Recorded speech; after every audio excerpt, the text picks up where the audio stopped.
हाँ तो मिलाओ पहले thank you sir ji sir. अरे ऐसे ही लिया प्लेट में आपने एक बार एमपी की छात्र से बोला था एमपी बहुत अच्छा स्टेट है, प्यारा चिकोटी काटने का मन करता है।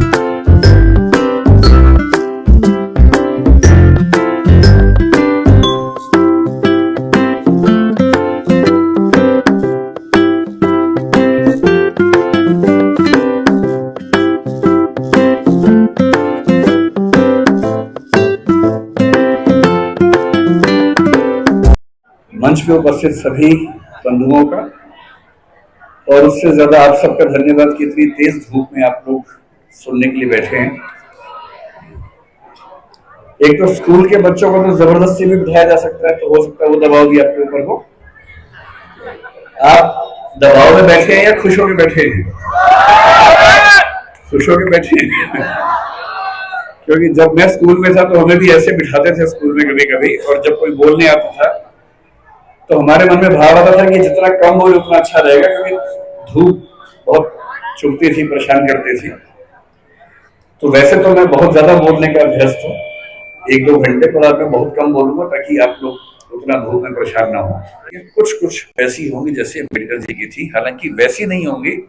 और क्यों नहीं होंगी? क्योंकि अम्बेडकर जी हो गए आपसे पहले, इसलिए आपकी स्थितियां वैसी नहीं है। अगर वो ना होते तो स्थितियां वैसी होती। तो मैं आपको थोड़ा सा बताना चाह रहा हूं कि आप किस भारत की ऐतिहासिक सामाजिक परंपरा में स्थित हैं और आपकी जिम्मेदारी क्या बनती है। मैं ये भी समझाना चाह रहा हूं कि जो सदस्य आप में से या समाज के जो सुनेंगे इस वक्तव्य को, जो समाज के उस तबके से नहीं भी हैं, जो समाज के संपन्न वर्ग से हैं, उनको भी समझने की जरूरत है। जो हम थोड़ा सा समझेंगे क्या है वो। हमें किसी व्यक्ति की महानता समझने के लिए पहले ये देखना चाहिए कि उसकी प्रेरणा बिंदु क्या थे। आपको मैं प्रेरित करूं, इससे बेहतर है कि मैं आपको वही बताऊं डॉक्टर अंबेडकर के बारे में जिससे मुझे प्रेरणा मिलती है। शायद आपको भी किसी से प्रेरणा मिलती है। और मैं ये स्पष्ट कर दूं, मैं किसी विचारधारा, किसी मान्यता, किसी वाद का अंध समर्थक नहीं हूं। मैं ना गांधीवादी हूं, ना मार्क्सवादी हूं, ना अंबेडकरवादी हूं। मैं सभी महान व्यक्तियों को पढ़ता हूं, डूब के पढ़ता हूं। अंबेडकर जी जितना पढ़ते थे उतना नहीं पढ़ पाता हूं, लेकिन तब भी काफी पढ़ता हूं। उनके बारे में तो एक ऐसी बात मैंने सुनी है, आप बार बार ताली मत बजाइए, उससे रिदम टूटेगी। ताली एक ही बार बजा दीजिएगा बाद में, है ना। अभी सुन लीजिए। मैं कल जब इंदौर आ रहा था, फ्लाइट में था, तो मैंने कुछ वीडियोस डाउनलोड किए हुए थे अम्बेडकर जी के बारे में, ये सोच के कुछ नया पढ़ने को मिले, कुछ नया सुनने को मिले, तो मुझे भी तो प्रेरणा मिले। तो एक जिक्र मैंने सुना। आप लोग धूप से परेशान तो नहीं हो रहे ज्यादा? वैसे भी धूप मेरी तरफ ज्यादा है, आपकी तरफ तो कम है, तो है ना। तो अगर मैं बोल सकता हूं तो आप सुन भी सकते हैं, ऐसा क्या है। और आप बैठे हैं, मैं खड़ा हूं, तो आपको तो ज्यादा। तो मैंने कल एक बड़ा अच्छा जिक्र सुना। वो जिक्र एक विदेशी लेखक जिन्होंने किताब लिखी इनसाइड एशिया, ये 19 मतलब अम्बेडकर के समकालीन लेखक थे, जिनका नाम था जॉन गुंटर, बड़े प्रसिद्ध लेखक थे। उन्होंने लिखा कि मैं 1938 में एक बार डॉक्टर अम्बेडकर के घर गया और मैं दंग रह गया। उनकी लाइब्रेरी में किताबें गिनने लगा, तो उसके बाद पता लगा कि उनके पास उस समय 8000 किताबें थी। ताली नहीं बजानी है, नहीं, सुनना है, केवल सुनना है। 8000 किताबें थी। और जिस दिन डॉक्टर अम्बेडकर की 1956 में 6 दिसंबर को मृत्यु हुई, मैं जिस चीज से सबसे ज्यादा उनका प्रशंसक हूं, उस दिन उनके पास 35,000 किताबें थी। 35,000 किताबें। मैंने अरस्तु के बारे में सुना है, जो ग्रीक फिलॉसफी का सबसे महान चिंतक या सबसे महान चिंतकों में से एक हुआ। उसने अपने जीवन में 3000 पुस्तकें लिखी। हालांकि वो अधिकांश पुस्तकें बहुत छोटी हैं, 2 पृष्ठ, 4 पृष्ठ, 5 पृष्ठ की हैं। मैं दंग रह जाता हूं। मेरे पास डॉक्टर अम्बेडकर का पूरा साहित्य है, वो 21 किताबों में आता है। और जब मैं उसको उठा के 5-7 दिन पहले जब पता लगा यहाँ आना है, तो मुझे लगा मैं एक बार रेफरेंस के तौर पर फिर से देख लूं। इतना मोटा बंडल है उन किताबों का जो डॉक्टर अम्बेडकर ने केवल अपने 65 साल के जीवन में लिखी है। उनको समय कम मिला, ये ईश्वर या नियति की क्रूरता है कि उनको समय कम मिला। अगर उनको 10-15 साल और मिल जाते तो निस्संदेह हमारा देश जैसा है उससे बहुत बेहतर होता। लेकिन नियति का मामला है। मैं देखता हूं कि हमारे समाज में बहुत लोग उनका विरोध करते हैं। उनको लगता है कि दलितों का नेता है, ये हिंदू धर्म के बहुत खिलाफ था, ये बहुत नाराज रहता था। लेकिन उन्होंने उन परिस्थितियों को, उस बैकग्राउंड को देखा नहीं जो आज मैं आपसे डिस्कस करूंगा। आपने सुना होगा जरूर, नहीं सुना तो आप सुन लीजिए और फिर तुलना कीजिए कि आज आप जहां हैं क्यों वहां हैं। अगर अंबेडकर साहब ना होते या ज्योतिबा फुले ना होते, उसके 500 साल पहले कबीरदास ना होते, उसके 2000 साल पहले बुद्ध ना होते, तो दरअसल हम वहां नहीं होते जहां जब बैठे। क्या उन्होंने क्या झेला अंबेडकर जी ने? क्योंकि आप बच्चे हैं इसलिए मैं वही सी चीजें बताऊंगा जो आपको थोड़ा सुन के समझ में आएंगी और प्रेरणा मिलेगी आपको। जब वो 6 साल के हुए, यही पैदा हुए, यही उनका घर है, मुझे बताया गया इसी घर में उनका जन्म हुआ। आप लोग कितने सौभाग्यशाली है कि आप यहाँ आते हैं। मैं तो पहली बार जीवन में आया हूँ। कुछ दिन पहले इंदौर पहली बार मैं आया था, 1 साल पहले। मुझे ये नहीं पता था कि इतना पास में वो जगह है, वरना मैं उसी दिन आता। तो मुझे बड़ा आश्चर्य हुआ कि मैं इंदौर तक आया भी और मुझे पता नहीं चला। तो जब वो पैदा हुए इसी जगह है, क्योंकि उनका सौभाग्य था कि वो एक सूबेदार के बेटे थे, इसी सेना में काम करने वाले। मुझे आज पता लगा कि MHOW क्यों कहते हैं, मिलिट्री हेडक्वार्टर्स ऑफ वार उसका नाम था। मैं परेशान था कि महू की स्पेलिंग MAHU क्यों नहीं है, MHOW क्यों है। तो आज पता लगा नहीं, वो एक एक्रोनिम है, उसके फुल फॉर्म एक है। वो जिस समाज में थे उस समाज के बच्चे स्कूल में नहीं पढ़ते थे, उनको पढ़ने की अनुमति नहीं थी। पर क्योंकि वो सूबेदार के बेटे थे, और सूबेदार एक कमीशन पद होता है सेना में, बड़ा पद होता है, तो इतना हो गया कि उनको स्कूल जाने का मौका मिल गया। और उनकी मां को, आदरणीय भीमाबाई जी को अच्छे से पता था कि जब बच्चा स्कूल जाएगा तो इसके साथ बहुत बुरा बर्ताव होगा, जिसको आपकी भाषा में बुलिंग कहते हैं, आजकल के बच्चों की भाषा में बुलिंग कहते हैं, उसका खतरा था। और माताओं को, पिताओं को बहुत चिंता होती है कि हमारे बच्चे के साथ स्कूल में ज्यादती ना हो, बदतमीजी ना हो। कल को आप भी पेरेंट्स बनेंगे, आप भी इस दर्द से गुजरेंगे। ऐसे कई बच्चे होते हैं, कोई फिजिकली उतना ठीक नहीं है, कोई मेंटली उतना ठीक नहीं है। जब वो स्कूल जाते हैं बच्चे, एक तो पहले वो पीड़ित हैं, उसके बाद स्कूल के बाकी बच्चे उनका मजाक बनाते हैं, चिढ़ाते हैं।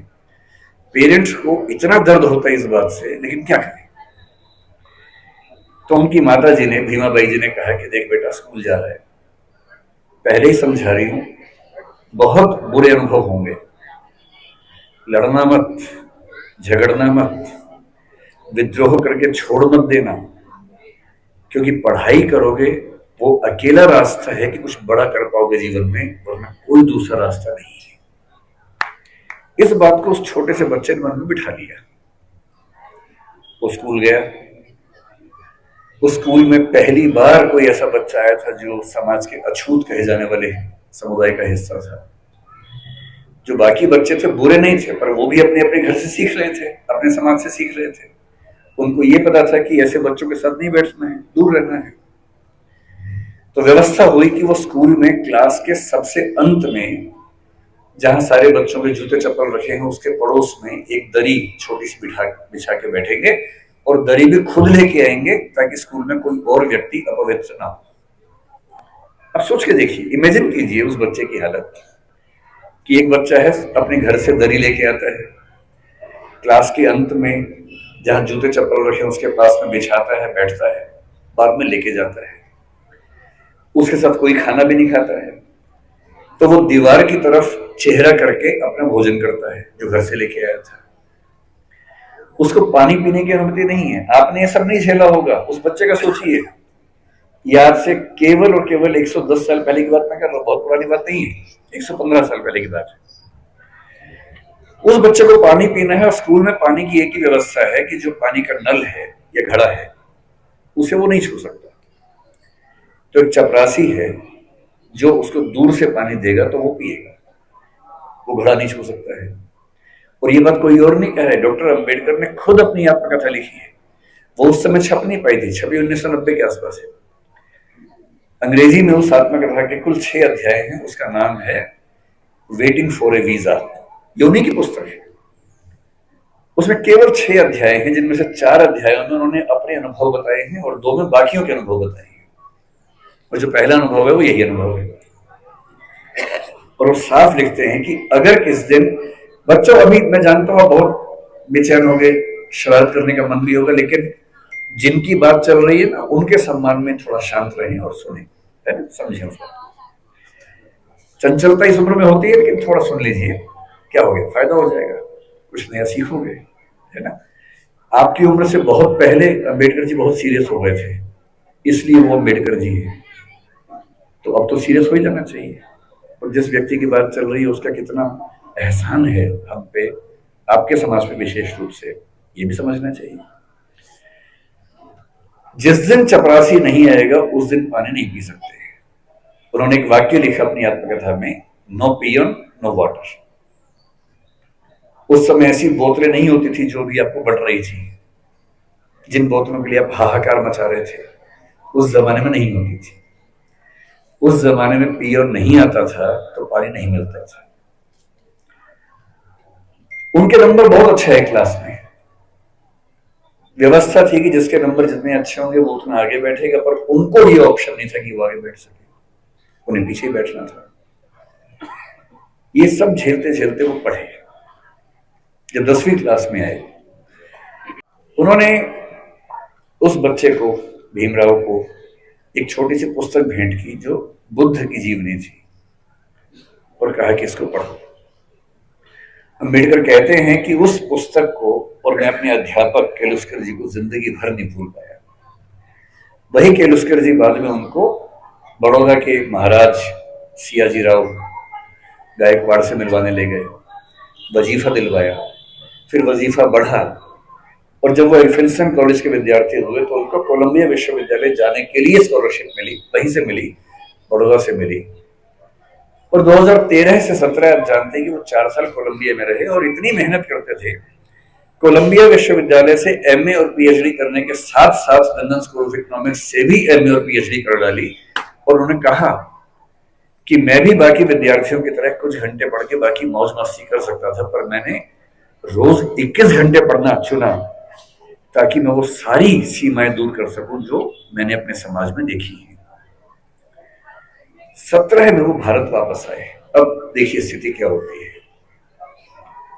जब वो भारत आए तो 4 साल अमेरिका में रहे थे, बीच में लंदन में रहे थे, तो उनको वहां जाति व्यवस्था नहीं थी, वहां कोई अछूत नहीं था। वहां भी ब्लैक्स की दिक्कत थी, अश्वेतों की दिक्कत थी, पर क्योंकि वो अश्वेत नहीं थे इसलिए वो दिक्कत उन्होंने नहीं महसूस की। तो उन्होंने 4 साल देखा कि एक समानता का व्यवहार उनके साथ हुआ, तो वो उसके अभ्यस्त हो गए।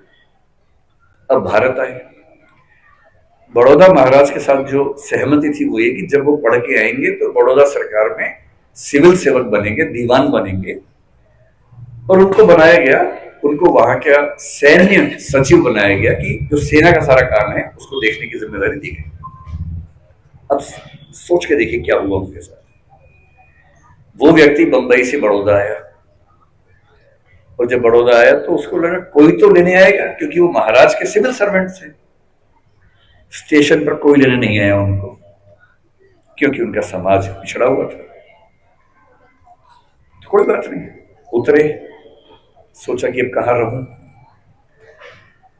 उनको अंदाजा था कि जो हिंदू समाज की धर्मशालाएं हैं, होटल से, वहां उनको अनुमति नहीं मिलेगी, क्योंकि वो अस्पृश्य माने जाते हैं।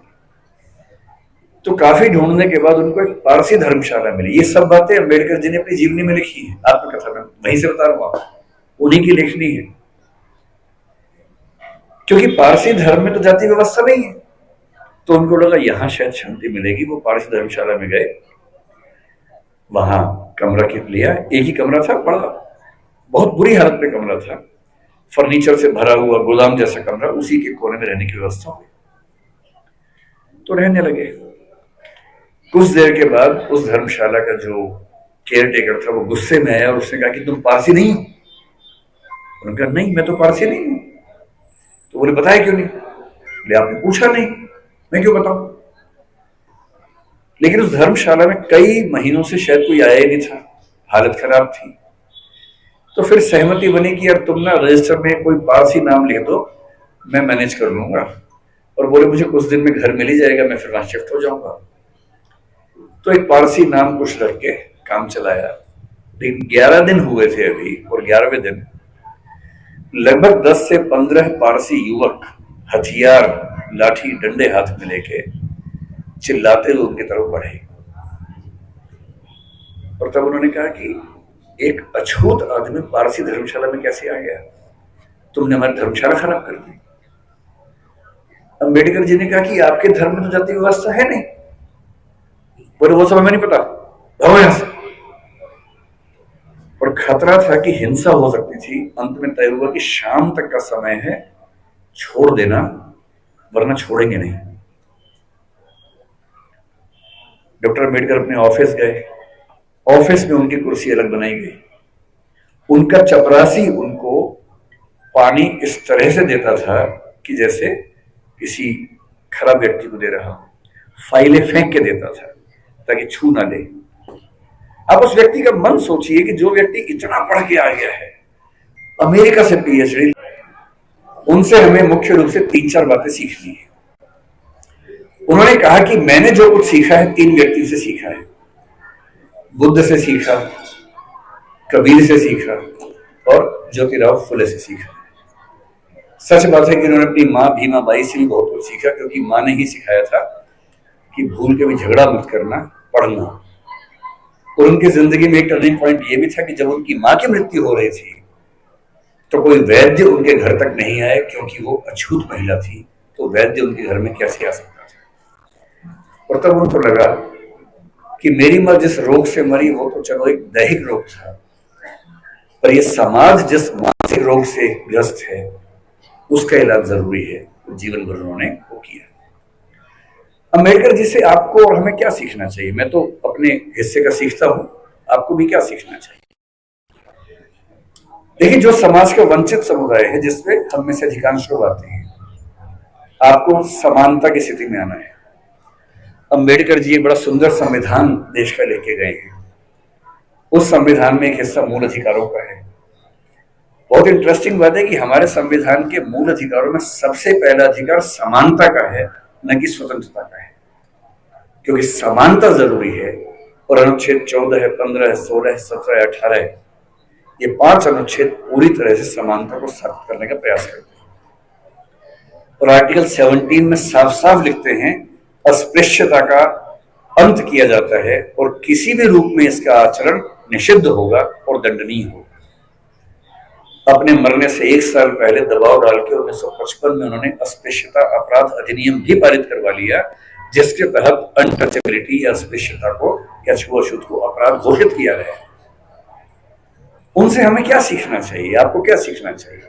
पहली बात, उन्होंने एक बड़ी गहरी बात कही थी कि शिक्षा शेरनी का दूध होता है और जो इसको जितना पीता है उतना ही दहाड़ता है। बिना शिक्षित हुए कुछ नहीं हो सकता। और यहां तक कहा कि तुम्हारे पैर में जूते हो ना हो, हाथ में किताब होनी चाहिए।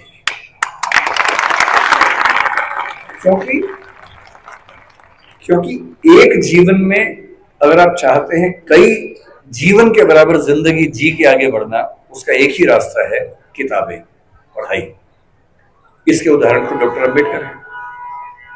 आपके समाज के पास ना उतना पैसा है, ना उतनी जमीन है, ना उतनी संपत्ति है, ना उतना रसूख है, ना उतनी पॉलिटिकल ताकत है। जिन समुदायों, जिन परिवारों के पास ये सब नहीं होता, उनके पास आगे बढ़ना एक ही रास्ता बचता है, वो है शिक्षा, तालीम। और सोशल मीडिया ने एक अच्छा काम ये किया है कि अच्छी अच्छी पढ़ाई, अच्छे अच्छे अध्यापक अब आपके मोबाइल फोन की मदद से आप सबके घर के अंदर पहुंच चुके हैं। अब तो हमारे पास ये भी कहने को नहीं है कि अच्छे टीचर्स नहीं मिलते हैं। जो टीचर दिल्ली को मिलते हैं, जो जेएनयू को मिलते हैं, जो मुंबई को मिलते हैं, देश के अच्छे अच्छे संस्थान को मिलते हैं, हार्वर्ड को मिलते हैं, वो सारे के सारे ऑनलाइन, और उनमें से बहुत सारी क्लासेस उनके निःशुल्क यूट्यूब पे, सोशल मीडिया पे उपलब्ध है। अगर आपके अंदर पढ़ने की जिद हो तो आज पढ़ना पहले की तुलना में बहुत आसान हो चुका है। असली बात है कि आपके अंदर वो जिद है या नहीं। दूसरी बात, मैं आईएएस के लिए पढ़ाता हूँ, दृष्टि नाम की संस्था हमारी है, और हमारे बहुत सारे बच्चे आईएएस बनते हैं, जिनमें से बहुत अच्छा अनुपात उन बच्चों का है जो SC ST कैटेगरी से, OBC कैटेगरी से होते हैं। मैंने एक चीज देखी है, आपसे विशेष रूप से निवेदन कर रहा हूं, बहुत सारे ऐसे बच्चे होते हैं जो समाज के पिछड़े समुदाय से आते हैं और उनको इस बात की बड़ी शर्मिंदगी होती है कि मैं पिछड़े समुदाय से हूं। उनको आरक्षण मिलता है, वो आईएएस बनते हैं, आईपीएस बनते हैं, और आईएएस आईपीएस बनने के बाद कोशिश करते हैं कि उनकी वो पहचान खत्म हो जाए कि वो पिछड़े समुदाय से हैं, और वो किसी उच्च समुदाय के व्यक्ति से शादी ब्याह करके अपने आप को वहां एक्सेप्ट करवा ले किसी तरह से, ऐसी उधेड़-बुन में लग जाते हैं। मैं आपसे एक बात का निवेदन करना चाह रहा हूं, जिस समाज से आप हैं उस समाज को लेकर शर्मिंदा कभी नहीं होना,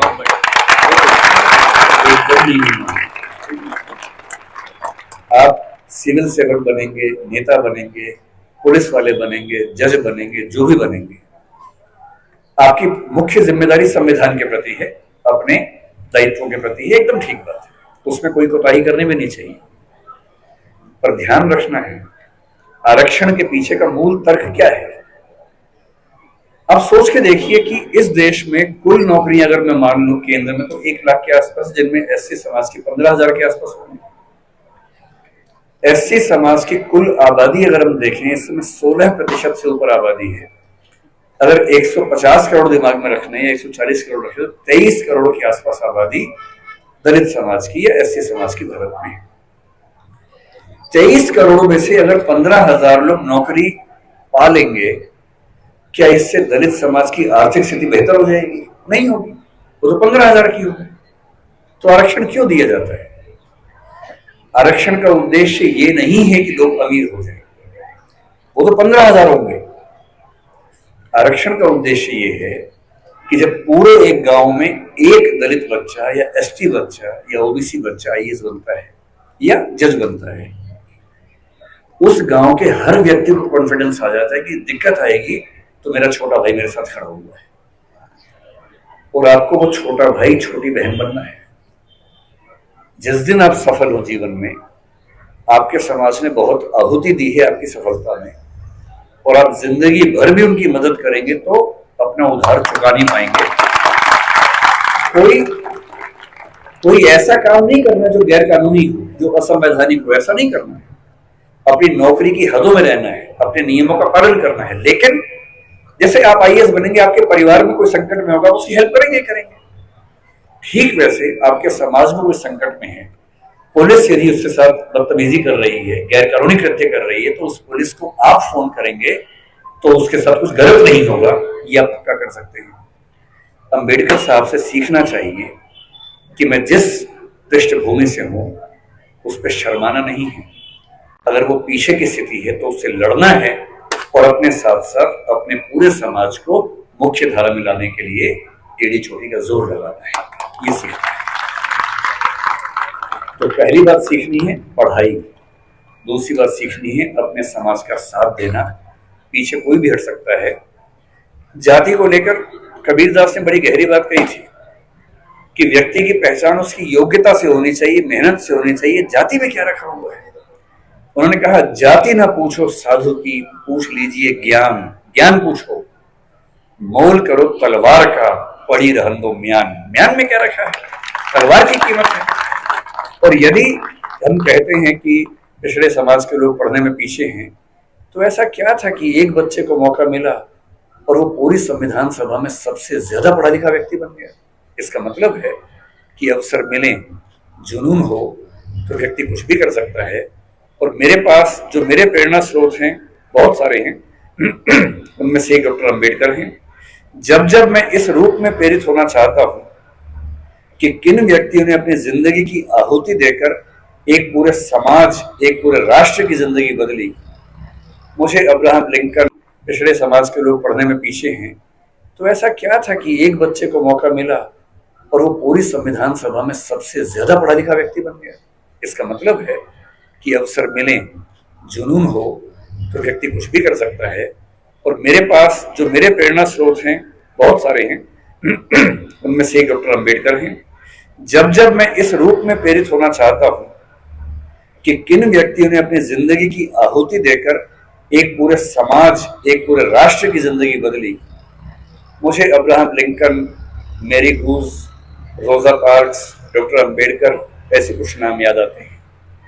और मेरा मन कहता है कि मैं अपने समाज के बच्चों से, केवल आपसे नहीं, मैं अपने घर के बच्चों से भी ये कहता हूं कि जिंदगी जियो तो वैसी जियो कि आपके जाने के बाद लाखों करोड़ों व्यक्तियों का जीवन बेहतर बने। और ये मजाक नहीं है। डॉक्टर अंबेडकर ने हमेशा कहा कि भाई नायक पूजा मत करना। जब लोग उनका जन्मदिन मनाते थे वो बुरा मानते थे कि यार तुम बिना बात के मुझे भगवान बना रहे हो, ऐसा मत करो। नाराज होते थे कि ये तुम मुझे भगवान बना दोगे तो तुम अपनी जिम्मेदारी भूल जाओगे, सोचोगे भगवान था, इसी का काम था, मेरा काम नहीं, ऐसा मत करना। उन्होंने खूब मना किया। समाज की अपनी मजबूरी है कि यदि कोई व्यक्ति इतना महान काम करके जाए तो उसको सम्मान न दे तो क्या करे। इससे उनका जन्मदिन भी मनाया जाता है, पुण्यतिथि भी मनाई जाती है। 14 अक्टूबर का दिन भी नागपुर में मनाते हैं। आज 7 नवंबर, आज का दिन बड़ा पवित्र है। आज वो जीवन में पहली बार स्कूल में गए थे, उसी स्कूल में जहाँ दरी हाथ में लेके जाना होता था। ये उसी स्कूल की बात है। और मुझे खुशी है कि ये जो संगठन है यहाँ इस दिन को मना रहा है। और मैं एक अंतिम एग्जाम्पल के बाद समाप्त करता हूँ। 1954 का एग्जाम्पल है। अमेरिका में जो स्थिति हमारी यहाँ दलित समाज की है, वो स्थिति अमेरिका में अश्वेतों की रही लंबे समय तक। हुआ क्या कि जब अमेरिका आजाद हुआ तो अमेरिका के संविधान में समानता की बात लिखी गई। जब समानता की बात लिखी गई तो दास लोगों ने विरोध किया कि अगर समानता है तो हम दास कैसे हैं। 90 साल लगे दास प्रथा को समाप्त करवाने में। अब्राहम लिंकन खत्म किया, अपना जीवन दे दिया। तो 1866 में दास प्रथा खत्म हो गई, लेकिन अभी भी अश्वेतों को अधिकार नहीं मिले। महिलाओं को वोटिंग राइट्स नहीं मिले अभी तक। अब महिलाओं और अश्वेतों के आंदोलन शुरू हुए कि हमें बराबरी चाहिए। और उसमें एक घटना, बड़ी रोचक घटना है, सुनिए क्या हुआ। 1950 के आसपास अश्वेतों का आंदोलन बड़ा प्रखर हो गया। उस समय डॉक्टर अंबेडकर अपने जीवन के आखिरी दौर में थे। उन्होंने भी उस आंदोलन को देखा समझा। उसमें 2 घटनाएं घटी। एक महिला थी रोजा पार्क्स। अमेरिका का नक्शा देखा हो तो उसमें एक राज्य है अलाबामा। अलाबामा में एक शहर है मोंटगोमरी, वहां का प्रसंग है। अस्पृश्यता कुछ मात्रा में अमेरिका में भी थी और देशों में भी थी। कैसे थी देखिए, वहां एक नियम था कि जो सरकारी बसें होती थी उन बसों में शुरू की 4 सीटें केवल श्वेत लोगों के लिए होती थी और चौथी सीट के पीछे अश्वेत लोग बैठ सकते थे। वो भी एक कंडीशन पे कि यदि श्वेतों की 4 सीटें भर गई और फिर कोई श्वेत आ गया तो अश्वेत को सीट छोड़नी पड़ेगी। ये कंडीशन थी। तो लोग करते थे, बैठते थे, 4 सीट छोड़ते थे। कोई श्वेत आ गया, उठते थे, छोड़नी पड़ती थी। उनको खराब लगता था। ये वही पानी है जो उनको नहीं मिलता था, है ना। इससे लड़ना नहीं है, प्यार से लेना है, झगड़ा नहीं करना है। एक दिन उनके जैसा जी के देखो कि पानी नहीं मिला, एक दिन जी के देखो ताकि समझ में आए कि उनका जीवन कैसा था। खैर, एक महिला थी जिसका नाम था रोजा पार्क्स। करीब 40 साल की, बहुत ही सभ्य महिला थी, अश्वेत महिला थी। कई बार उठ चुकी थी बस से, बस में बैठती थी, उठा दिया जाता था। एक दिन उसको बहुत गुस्सा आ गया। तो बस में बैठी थी 5वीं सीट पे, पहली 4 पे श्वेत लोग बैठे, कुछ लोग और आ गए। ड्राइवर जिसका नाम विलियम ब्लेक था वो उठा और उसने कहा कि आप उठिए। 3-4 लोग थे अश्वेत, सब उठ गए। उसके उठने का मन नहीं हुआ। ड्राइवर ने फिर कहा कि उठना होगा। उसने कहा ऐसा है कि मैं तो नहीं उठूंगी, जो करना करूंगी। बस आगे नहीं बढ़ी। पुलिस आई। उस महिला का नाम रोजा पार्क्स था, कभी सर्च कीजिएगा नेट पे पता लगेगा। उसे गिरफ्तार किया गया, जेल में डाला गया। पूरे अफ्रीका और पूरे अमेरिका के उस राज्य के अश्वेत, यहां तक कि मार्टिन लूथर किंग जूनियर जो उस समय काफी प्रसिद्ध नेता थे, वो भी इस आंदोलन में शामिल हो गए। सभी अश्वेत व्यक्तियों से निवेदन किया गया कि सरकारी बस में बैठना ही नहीं है। तो सरकारी बस का एक प्राइवेट बस कंपनी को ठेका मिला हुआ था, वो चलानी थी। अश्वेत समुदाय ने बड़ी गजब की एकता दिखाई। 20-20, 30-30 किलोमीटर दूर उनके घर थे, टैक्सी से आए। अश्वेत टैक्सी वालों ने बस के बराबर किराए में टैक्सियां चलाई, लेकिन बस में नहीं बैठे। 1 दिन, 2 दिन, 3 दिन, होते होते 381 दिन आंदोलन चला। 381 दिन, 1 साल से ज्यादा कोई बस में नहीं बैठा। और अंत में अमेरिका के सुप्रीम कोर्ट को इस कानून को खारिज करना पड़ा जिसमें अश्वेत बैठ नहीं सकते थे, और वहां उस आंदोलन की समाप्ति हुई। डॉक्टर अंबेडकर हमारे समाज के रोजा पार्क्स बने, अब्राहम लिंकन बने। और अगर आपको लगता हो कि आपका जीवन खराब है, एक और घटना से अंतिम बात करके समझ लें। अमेरिका में जब समानता आई तो स्कूल शुरू हुए, अश्वेत बच्चे बोले हम भी स्कूल जाएंगे। कुछ कुछ अंबेडकर जी की याद आपको आएगी इस घटना से। अब अश्वेत बच्चे स्कूल जाएंगे, ये तो वहां के संविधान में लिखा हुआ था। तो वहां की सरकारों ने क्या रास्ता निकाला, कुछ स्कूल श्वेतों के लिए, कुछ अश्वेतों के लिए बना दिए।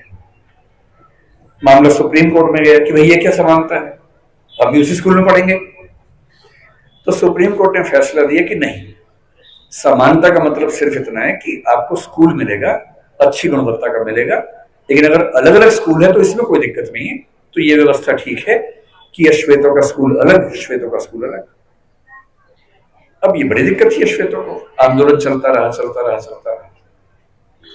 1954 में जब आंदोलन चल रहा था ये वाला, सुप्रीम कोर्ट अमेरिका का, उसको भी लगा कि अब समय बदल रहा है, और अमेरिकी सुप्रीम कोर्ट ने एक नया फैसला दिया, ब्राउन का मामला कहते हैं, और उसमें उसने घोषणा की कि समानता का जो 14th अमेंडमेंट की समानता उनके यहाँ है, उसके तहत समानता का सही मतलब ये है कि जिस स्कूल में श्वेत बच्चे पढ़ेंगे उसी स्कूल में, उसी क्लास में अश्वेत बच्चे भी पढ़ेंगे। ये 1954 में हुआ। अंबेडकर साहब 56 में गए, उनके सामने की बात है, 2 साल आखिरी थे उनके पास। अब जब ये हुआ तो अमेरिका में हंगामा हो गया। श्वेत समुदायों ने इतना हंगामा किया, अपने शहर तक बदल लिए ताकि एक ऐसे जगह जाके रहें जहां केवल श्वेत लोग रहते हैं, उनके स्कूल में केवल श्वेत लोग पढ़ें। अब अश्वेत बच्चे स्कूल में कैसे जाएंगे? तो हुआ कि जो बस जाती है स्कूल की श्वेत बच्चों की, उसमें अश्वेत बच्चे भी जाएंगे। और मैंने वो कहानियां पढ़ी हैं विस्तार में, जब पहली बार अश्वेत बच्चे श्वेत बच्चों के साथ स्कूल में गए, उस बस को घेर कर पुलिस की कम से कम 10 गाड़ियां आगे पीछे चल रही थी, क्योंकि किसी भी तरफ से हमला हो सकता था, गोलियां चल सकती थी, बच्चों की हत्या हो सकती थी। और बहुत भारी संख्या में पुलिस बस के साथ साथ स्कूल के अंदर, स्कूल के बाहर खड़ी होती थी। और अमेरिकी समाज को लगभग 70-80 साल लगे हैं, लेकिन अगर आप ध्यान से देखें, 1776 की आजादी जो दासों की आजादी नहीं थी, अश्वेतों की नहीं थी, महिलाओं की नहीं थी। 1866 में दासों की मुक्ति जो महिलाओं की नहीं थी, अश्वेतों की नहीं थी। 1950-55 के आसपास महिलाओं और अश्वेतों की मुक्ति। ठीक उस समय मार्टिन लूथर किंग जूनियर को 35 साल की उम्र में नोबेल पुरस्कार मिलना, और उसके लगभग 50-55 साल बाद बराक ओबामा का अमेरिका का राष्ट्रपति बनना। इतिहास ऐसे बदलता है। इतिहास में हर व्यक्ति को अपने हिस्से की भूमिका निभानी होती है। अंबेडकर जी ने अपने हिस्से की भूमिका निभा दी है, आपकी बाकी है। ठान लीजिए, इतना पढ़ना है। उस आदमी को सोचिए, वो उसने अपने जीवन में पहला रिसर्च एंथ्रोपोलॉजी में किया, अंबेडकर जी ने एंथ्रोपोलॉजी के विद्वान, इकोनॉमिक्स में पीएचडी की, और वो व्यक्ति पॉलिटिकल साइंस और संविधान का एक्सपर्ट बना बाद में। जिस विषय में बात करेंगे उस विषय का एक्सपर्ट बना। अगर वो ऐसा कर सकते हैं तो आप क्यों नहीं कमर कर सकते? और मैं अंत में ये बात कहकर समाप्त करूंगा, ठान लीजिए उन्हीं की बात, पैरों में जूते हो ना हो। तुम लोग ध्यान से समझो, पानी की बोतल मिले ना मिले, हाथ में किताब होनी चाहिए। और किताब सूरज से धूप बचाने के लिए नहीं होती है, आप बचा लो कोई बात नहीं। किताब इसलिए नहीं चाहिए कि धूप से बचना है, किताब इसलिए चाहिए कि धूप जैसा तेज अपने अंदर पैदा हो।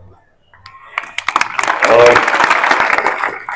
एक बहुत प्रसिद्ध विचारक हुए सफदर हाशमी, उन्होंने मजदूर समाज के लिए एक बात कही थी जो मैं आपको कह रहा हूं। उन्होंने एक गीत लिखा कि शिक्षा से ही बदलाव हो पाएगा। वो कहते हैं, पढ़ना लिखना सीखो ओ मेहनत करने वालों, पढ़ना लिखना सीखो ओ मेहनत करने वालों, पढ़ना लिखना सीखो ओ भूख से मरने वालों, क ख ग घ को पहचानो, अलिफ को पढ़ना सीखो, अ आ ई को हथियार बनाकर लड़ना सीखो। जो लड़ाई आप लड़ रहे हैं, उस लड़ाई में ना बंदूक चाहिए, ना तोप चाहिए, ना लाठी चाहिए, ना भाला चाहिए, डंडा नहीं चाहिए, किताब चाहिए, अक्षर चाहिए। और पढ़ना क्या है? हर चीज पढ़नी है। संविधान को घोट लेना है ताकि आपको पता रहे क्या अधिकार है। कानून को ठीक से पढ़ना है, सीआरपीसी आईपीसी को ठीक से पढ़ना है ताकि कोई आपके खिलाफ ज्यादती न कर सके। हर नागरिक को पता होना चाहिए कि मेरे क्या अधिकार हैं और मैं राज्य से क्या उम्मीद कर सकता हूं। साहित्य भी पढ़ना है और वो साहित्य देखना है जो साहित्य आम आदमी के पक्ष में है, वो साहित्य नहीं जो भव्य इमारतों के बारे में है। अदम गोंडवी जैसे साहित्यकार को पढ़ना है, कबीरदास को पढ़ना है जो समाज के आम व्यक्ति की जिंदगी को ठीक से समझता है, समझाता है। अदम गोंडवी ने आपके समाज के एक छोटे हिस्से के बारे में इतनी गहरी कविता लिखी, आइए महसूस करिए जिंदगी के ताप को, मैं चमारों की गली में ले चलूंगा आपको। ऐसा साहित्य पढ़ना है जो साहित्य समाज के उन वर्गों के बारे में है जिन्होंने जिंदगी की तलखी को, बुराइयों को, संघर्षों को सबसे ज्यादा सहन किया है, उनको पढ़ना है। तकनीक को पढ़ना है। डॉक्टर साहब ने कहा था कि जो समाज विज्ञान नहीं पढ़ता, ज्योतिबा जी ने भी कहा था, जो समाज विज्ञान नहीं पढ़ता वो कभी आगे बढ़ ही नहीं सकता। विज्ञान पढ़िए, तकनीक पढ़िए, आर्टिफिशियल इंटेलिजेंस पढ़िए, जो भी नई चीजें हैं जिनसे भविष्य में विकास होगा उन सब में पढ़ाई करनी है। और जितना पढ़ने के बाद आगे बढ़ेंगे, बस ध्यान रखना है, आगे सिर्फ आप नहीं बढ़े हैं, आपका समाज आपके साथ आगे बढ़े, ये आपकी नैतिक जिम्मेदारी है। ये कह के मैं बात समाप्त करूंगा। बहुत बहुत धन्यवाद।